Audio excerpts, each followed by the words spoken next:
Tired of cruising Los Santos solo when your friends are stuck on Xbox? Let's bridge that console gap. Unfortunately, GTA 5 doesn't offer native cross-platform play between PlayStation and Xbox.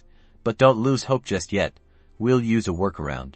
The key is GTA Online Social Club. Have everyone create a Rockstar Social Club account if they don't already have one.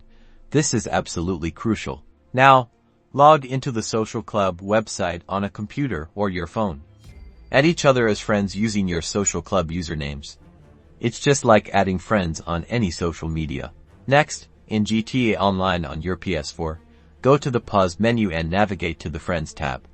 You should see your Xbox friends listed there if you have them as Rockstar Social Club friends. Now, the person on the Xbox needs to start an Envisionly session. And then on the PS4 you can view the friends on your social club account. That's it. While you can't directly play missions together in the same lobby, using the social club allows you to stay connected, coordinate activities, and chat with each other while playing.